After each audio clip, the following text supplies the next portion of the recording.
Hello and welcome to Inside Sports. I'm Wes Decker, and while I'm not an overtly spiritual man, divine intervention is often called on during this show. Having said that, with the Super Bowl coming up this Sunday, a recent survey by the Public Religion Research Institute reveals that half of Americans believe God or a supernatural force plays a role in who prevails in the big game. The survey indicates that football fans are the most likely to pray for their favorite team to win, and they're also the most likely to believe their team is cursed, and therefore they must do something to change their team's fortune. Hey, it's only weird if it doesn't work, right?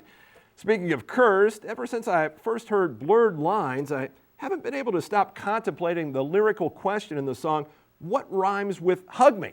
And I mean seriously contemplating, because I figured there had to be something that did. However, after months of taxing my mind about it, I concluded nothing actually does, and was all ready to let it go after the Grammy Awards Sunday night. But now I've discovered that the common denominator of contemplation for me is actually Robin Thicke.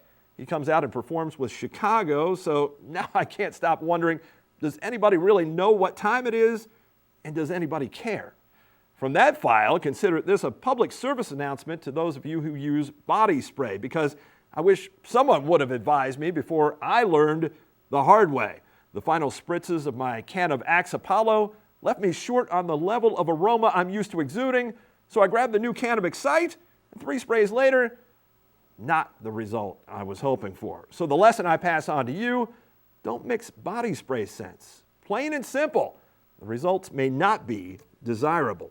Just like the chance we take with the emergence of Punxsutawney Phil this Sunday. I'd cross my fingers that he doesn't see a shadow, but due to chronic hypothermia, I don't have enough feeling in them to do it. Curses, overthinking, odor, loss of manual dexterity, all small sacrifices to make this show happen for you. Coming up, we are hoops heavy this time with the South Hagerstown girls and our featured game. Before that, I visit with Coach Dan Preet to talk St. James boys basketball, and it all commences with Williamsport boys head coach Ryan Grable right here beside my funky-smelling self when you come back. Behind every great child, there is a great foundation. Premier Martial Arts will empower your child and give them a premier foundation to success. Our instructors have the passion to teach classes designed to build premier skills. Your child will develop greater self-control, confidence, and concentration. Premier Martial Arts will take your child up the path of greatness. Call Premier Martial Arts today. Hamilton Nissan is the used car superstore. You don't have to go to the Ford dealership to buy a Ford or the Honda dealership to buy a Honda. Save thousands and buy pre-owned at Hamilton Nissan. A huge selection of the area's most popular models, from Acura to Volkswagen. You'll find it at Hamilton Nissan with maximum selection, maximum savings, and maximum value with our Dealership for Life program. The Hamilton Nissan Used Car Superstore on the Dual Highway in Hagerstown or online at hamiltonnissan.com. Welcome back to the show. I'm joined now by Williamsport boys head basketball coach Ryan Grable. Welcome to the show, Coach. Thanks for having me. Been quite a successful run here for the team, especially recently. 4 straight wins and 9 victories in your last 10 games. What's been working so well for the team recently? I think our balance, and the guys are obviously with the weather excited to get back into the gym. But I think the strong key right now is our balance and our unselfishness. The guys are playing for each other. Everybody's, pulling their part. We have a pretty good bench, and I think Riley Arnone and Sterling Christie as our team captains are really buying in, really trying to get us locked in and make a nice run the next month for the playoffs. Friday night was a big game for your team in terms of avenging an earlier season loss to Smithsburg, and that was not a game the first time around that you were too pleased with. Correct. Not necessarily the result in terms of a win or a loss, but just the way that your team kind of played and reacted to adversity in that game. So how big was it to perform the way you performed on Friday? Take away basketball, you want your kids to be good people. You want them to deal with adversity. They're going to deal with adversity the rest of your life and the rest of their lives, and they didn't handle it very well that night. And I think that was a very valuable teaching tool for us that night. And it allowed us to engage more in practice, think about how we really wanted to handle ourselves, basketball and off the court. And it was the best thing that actually could have happened to us. And it allowed us to get back in the gym, focus on a lot of things, and they were motivated Friday night, and that was a big game, and it didn't need a big rah-rah speech from me to get them ready to play that night. Yeah, they certainly looked the part in that particular game. Tremendous effort. Not all of it panned out in the game, but nonetheless, obviously a resounding victory, and kind of carried over to Monday, I would guess, against Catoctin, at least from an offensive standpoint. Absolutely. 87 points. You get 3 players in that game with season highs. That has to be very encouraging. It's very encouraging, and to go back again, just the guys being unselfish, and they don't care. Obviously Sterling gets a lot of our publicity, and Michael Riley, but guys like Cameron Cross having a great year. Riley Arnone can have 15, 20 points one night. Michael Kelball came off the bench Friday night and had a very good game. So the guys are playing for each other, and it's hard to scout a team when they have 3 or 4 different guys that can go off that night and put up some points. After last night, we need to work on our defense a little bit, but we'll get there. Yeah, 76 points allowed against Catoctin, but right now you're in a stretch which has been necessitated by the weather. Correct. 3 games this week, 3 games next week. Yes. How does that change your approach? Well, I think I speak for all coaches in the county. It's just tough. You want to get in the gym and you want to practice. The kids love playing games. They're loving life right now. They're just coming to school, taking care of business, and then going to play games. But it's hard to really get better at a lot of things that you need to do at practice. So you hope that they listen to the game, they make quick adjustments. But I'm itching, to play tonight, but obviously to get back in the gym and practice tomorrow. And I don't like to drill down into the negatives, but clearly when you're kind of at the top of the food chain, as Williamsport is, and coming in this season, you have great luxury in terms of the players who are already there. You kind of look at free throw percentage Absolutely. for one thing. What have you done with that or attempted to do about that? Well, there's no question that can hurt us, and it's going to hurt us in a close game if we don't fix it. We've tried everything at practice. We've shot free throws a good portion of it. We've had consequences that I won't quite get into if you miss free throws. We've tried different strategies. It's all about confidence and going up to the line. I think that's our main. It's not really a form thing. It's more of a confidence. Go up to the line, know you're going to make free throws, embrace it, be the guy that wants to go to the line and take care of business. So we'll continue to work on that the last month of the season. Yeah, your team, a team that gets there a lot too, averaging Absolutely. 24 free throws per game, so you certainly have to make those count. And you mentioned some of the players who have been major contributors this year. I think Friday night, Coach Gerber and I sitting there calling that game against Smithsburg, he was very impressed with Michael Riley and just what a precocious player he is. And certainly you had him at Clear Spring last year. How important has he been in terms of meshing with the other players? Because, you've got 4 real go-to guys Absolutely. there. Michael's a glue guy. He'll do anything.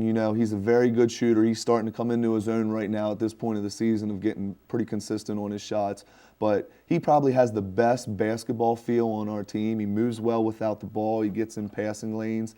And I think at the beginning of the year, he was a little too passive, trying to just fit in. And I said, Michael, there's nights you're the best player on the floor. Sterling and those guys and Riley will just off of you. So go out, play your game, and we're a lot better basketball team when you're being aggressive, instead of just trying to fit in. So he's done a tremendous job. I love coaching him. Yeah, it has to mean a lot to him that he has that much confidence from you as a sophomore, and it's certainly translated, or it seems to, on the floor. Now, as we look down the road here, obviously 2A West is a very tough region, divided into 2 different sections, and the Section 1, which Williamsport is in, doesn't seem to be quite as difficult a road as Section 2, but obviously, should you get through Section 1, you've got Section 2 to look forward to. Right. I guess that might be the word. Some very tough teams there. How much during the course of the season are you able to kind of scout what those other teams are doing? We see everybody, and as you don't want to let your players know, what other teams are doing in your region now, but as a coaching staff, we definitely go scout, and we just want to be prepared. We think that's our job, to prepare our players for when we get to the playoffs. And, Middletown is an extremely tough physical basketball team, and obviously Oakdale, who went to the States last year, returns Zach Thomas and Clay Connor. But we can't worry about anybody until we get there. We will prepare and we will scout, but once, end of February hits, that's when we'll really lock in on who our opponent will be. But we prepare. How would you describe this season for you in coming to Williamsport and the players that you inherited there? Is there some semblance of pressure with that because you seemingly have the top talent in the county?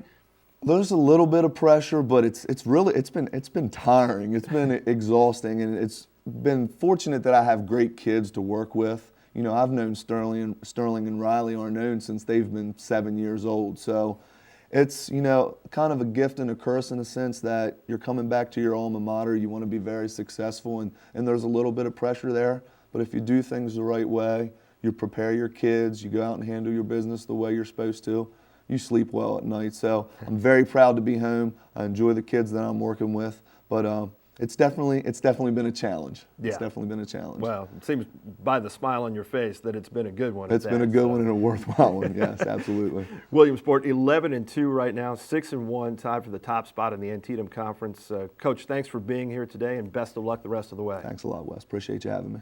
I'll be back right after this. Actually, we'll take you out to St. James. We'll be at Alumni Hall with Coach Dan Preet of the Saints when we come back in just a moment. Winter is here, and despite the weather, it's still a great time for helping others. Driving, and just plain wearing shorts, tank tops, and sneakers. It's high school basketball season, and Antietam Cable proudly brings you coverage of county matchups throughout January and February. Don't miss Smithsburg battle Williamsport in boys basketball action.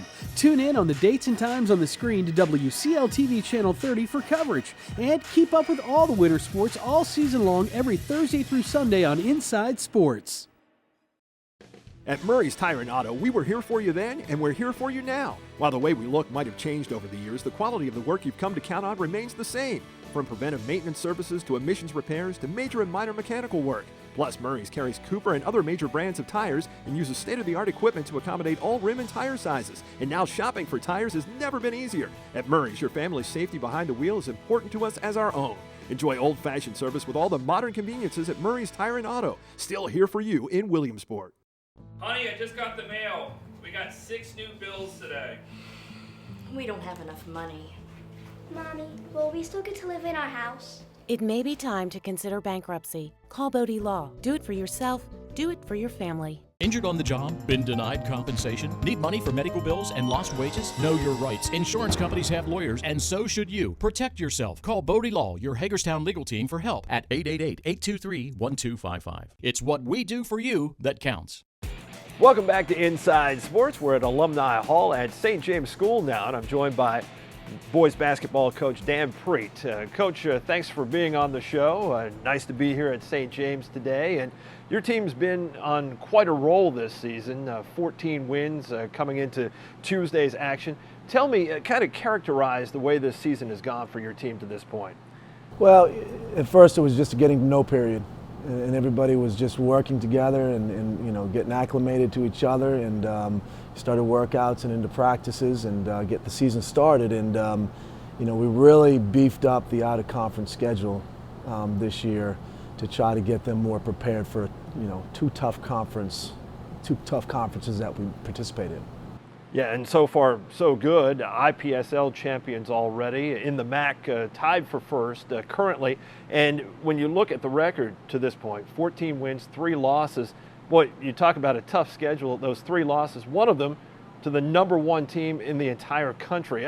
What's it like playing a team like that? You know, they're so well coached, and they come at you from 1 to 12. You know, where there's guys coming off the bench that are going high D1, and so the intensity and the mental preparation is huge, and we kind of tried to overload our guys with that so they would be prepared for it at our stage, and I think it helped out a lot.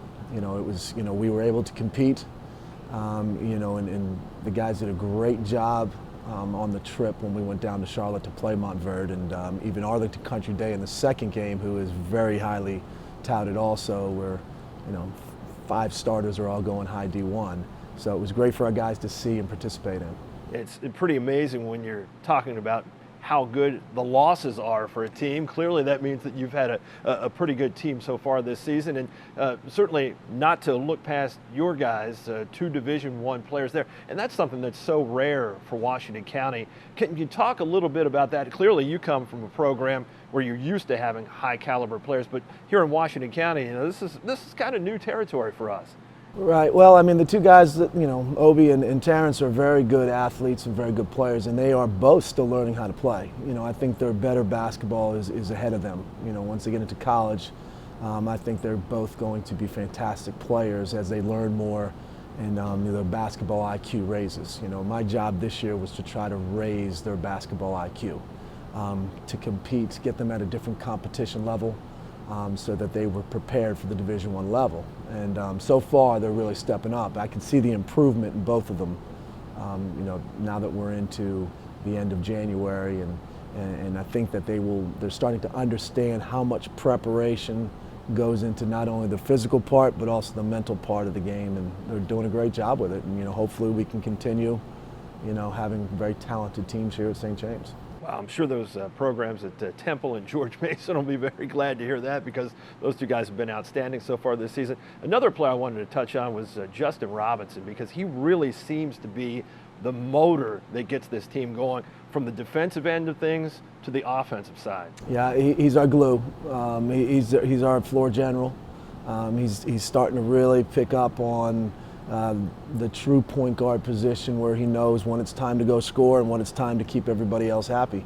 And he's starting to really do a great job with that. And, you know, we're as good as he's good. And he does a great job, and he's taking that role on, and he's starting to now be able to bring on some of the younger guys also. So we're starting to get a little more versatility in that point position, where we're giving him a rest simply because he's pushing everybody else. Now, you come from a Montrose Christian program where you were under the great Stu Vetter for 12 years as an assistant, and I asked you this before the season, you know, were you ready to be a head coach? And you said, yes, no question. He prepared me for that. What are some of the things that you've experienced here in your first season as a head coach that perhaps, you know, you weren't quite ready for?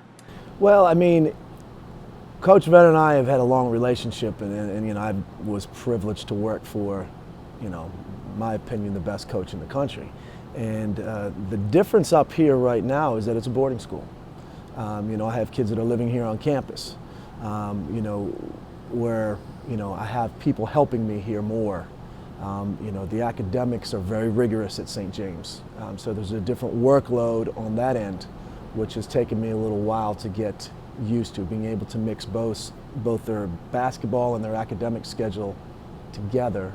You know, has been a little different. But, you know, Coach taught me to, you know, you have to adapt. And, you know, that's what we're doing. We're adapting to, you know, a different schedule. How do you feel that you have done so far in your first season as a head coach? I mean, clearly this season you hope far from being finished, but to this juncture. You know, so far, you know, it's been a good year. You know, most all coaches will tell you they don't like to lose, and you know, we have a couple blemishes on our record, and I don't like that, but you know, we'll keep moving on, and luckily we're challenged every night. The MAC is just, you know, now that we're into MAC play, the second half of the season, there's so many good guards in this conference that it's you know, it's a challenge every night. So we're able to get everybody ready, and I enjoy, you know, preparing the team to get them ready for each game. You talk about defense winning championships. This is a team allowing less than 49 points per game. Has that really been the calling card this season? Yeah, I think a lot of times when you mix and you know you bring a new philosophy to a group and a new system to a group, and we had some kids that had been here for a few years, and you know, a couple new students here at St. James came with us, and I think defense had to be the priority, just because you knew offense is going to take a little while to get to. You know, so we were prepared for that, and we really try to emphasize the defensive end of the game more, trying to create more offense through our defense. And how do you think the program has been accepted here this year? Clearly, when you're winning, I mean, that's your best promotional tool, but at Goretti, the first time around, I mean, great turnout there from the student body. Have you really felt that support? Yeah, I mean, it's a big family here, and you can see it, and you know, they're really getting behind us, and you know, it's been a fun first year, and you know, the student body at both those Goretti games were just absolutely tremendous, and you know, hopefully those things continue, and you know, I think the great thing about St. James is, you know, all the students support each other. You know, our guys go to the girls' games and go play other sports and certain things, and that's kind of a, you know, it's a nice melting pot, and you know, it's been great so far. Yeah, it seems like it's really worked out for all parties involved to this point. Coach, great season so far. Best of luck the rest of the way, and thanks for coming on the show this week. We really appreciate you coming out. I will be back right after this. As a matter of fact, I'll be back in the studio when we come back. I've got the featured basketball game of the week, some wrestling, and some North Stars hockey too before we're through right after this. Boxes are good for a number of things, but not as your flooring store. Excuse me, where can I find your ceramic tile expert? Ceramic tile expert? You're looking at him. But aren't you the... Ceramic tile expert. At Carpet Gallery, flooring isn't just one of the things we do, it's the only thing we do. And when they say free, we say, really? Here, you'll meet with flooring and ceramic tile experts with over 70 years of experience, and that's for real, and that's real value. Trust Carpet Gallery for all your flooring needs and think outside the box. Antietam Cable is pleased to announce another exciting innovation, Antietam To Go. Antietam To Go lets you watch TV shows on your computer or portable device, laptop, tablet, smartphone. Watch what you want, when you want, where you want from the most popular networks on television. Power Antietam To Go with Antietam high-speed internet for the perfect entertainment combo. Just visit myactv.net/Antietam To Go to get started. It's TV your way with Antietam To Go, free with your TV subscription. Thank you for being an Antietam Cable customer. Welcome back to Inside Sports. Our featured game pitted the 10-0 South Hagerstown Rebels against the 11-2 Thomas Johnson Patriots. The Rebels were coming off Friday night's 74-28 beatdown of Brunswick, while the Patriots entered off Thursday's 51-50 setback to Tuscarora, a team South bested by 8 back in mid-December. Saturday afternoon's South TJ tilt in Frederick carried potentially large 3A West region postseason implications. The Rebels tipped off their biggest game of the season and, despite a slow start, still managed to take a 2-1 lead on Catrice Dixon's feed to Chelsea Scott a minute 57 in, and added to it on Tay Stewart's steal and layup 48 seconds later. That was before she found Scott all alone in the half-court set for a corner three and a 7-1 South Hagerstown advantage. 2.5 minutes later, the Rebel D forced the 9th straight missed Patriot field goal attempt, and that led to TJ Tillman's baseline J, for which Thomas Johnson finally found an answer from the field, solving the South defense with some nifty passing to get within 6 with 1:40 remaining in the quarter, and 35 seconds later, TJ was right back in it at 9-5. But the Rebels didn't blink. Scott found Dixon on the bounce, and Catrice used the glass to find the basket and reestablish the 6-point lead they would enjoy after 1 and extend to 9, their largest of the game, to open the second period on Stewart's 3 that put South up 14-5. Following a TJ hoop, nobody stopped Dixon, and she went all the way to the rim, where she scored and drew the Patriots' first foul of the game, a minute 55 into quarter number 2. Although she didn't complete the three-point play, 30 seconds later, minus the foul, it was like deja vu all over again as the Rebels went up 18-7. Thomas Johnson would cash in on a subsequent South misfire to whittle the margin back to a single figure, only to get outworked by the Rebels' Stewart, whose putback put South Hagerstown ahead 20-9 halfway through the second stanza. After a TJ bucket, Scott located a cutting Stewart, who netted her 8th and 9th points to restore the Rebels' 11-point bulge with just under 3 to go till halftime. The home team followed with a 3-1 run before Dixon set up Lindsey Bedregal for a 16-footer in the half's final 40 seconds. The following 2 late missed Patriot free throw attempts sent the teams to the break with the Rebels in front 25-14. After turning the ball over 10 times in the game's opening 16 minutes, TJ gave it away 4 times in the third quarter's first 90 seconds, leading to 4 Dixon points, a 29-14 South lead, and a quick timeout. Neither team scored a field goal again until Scott followed her own miss over 4 minutes later to push the Rebel advantage to 33-16. TJ answered almost immediately, but for the Patriots, their first basket of the period came with just 2:10 to go. 20 seconds later, Thomas Johnson was in the bonus as South was whistled for its 7th team foul of the half and 15th of the game, compared to 2 and 4 respectively on Thomas Johnson. Within 47 ticks, the Rebels took full advantage of number 5 against the Patriots as Tillman rang up all 3 points of her and 1, preceding this TJ three-point possession that made it a 36-22 game with half a minute to play in the third. Just ahead of the Patriots' first three-point field goal make in 9 attempts, helping them close the period on a 6-0 run and to grab some much-needed momentum heading to the fourth with South Hagerstown in front 36-25. But South got the jump in the final quarter's opening minutes by going 8 for 8 at the foul line. After ending the third quarter with a flourish, Thomas Johnson's first field goal of the fourth didn't come until the quarter was 2 minutes and 50 seconds old and served to get the Patriots to within 14. Remarkably, the Rebels would go 5 minutes and 4 seconds without a field goal, yet when Tillman finished this Dixon feed, they led 52-36. Following 4 TJ free throws, Stewart kept the South Hagerstown possession alive and then put the Patriots' chances on life support with 2 minutes left before pulling the plug from three-point land on the Rebels' ensuing trip. Scott's court-length pass to Melanie Yeomans provided the exclamation point to a 61-43 South Hagerstown road win, their 6th away from home this season. And the Rebels got it done thanks to a fast start and a strong finish on Saturday. Their only deficit was 1-0, and a 25-point fourth quarter included a flawless 14-for-14 effort at the foul line. While neither team lit it up from the floor, South managed to get 11 more shots up, most importantly making 6 more than TJ. The Rebels were better in every statistical category, helping them overcome an 11-foul disparity. And the big three came up very big. Stewart led the way with a game-high 18 points, grabbed 7 rebounds, and made 5 steals. Dixon scored 16, going 8 for 9 at the free throw line to go with 5 boards, 3 assists, and 3 steals. And Scott contributed 8 points and team highs of 10 rebounds and 5 assists, and tied for team high honors with 5 of South's 16 steals. What was arguably the Rebels' most impressive win was their 11th without a loss. In news from the opposite end of Hagerstown, the North Wrestlers made school history last Thursday by beating Boonesboro 66-9. With that W, the Hubs captured their 20th dual meet this season, the most ever by a North Hagerstown wrestling team.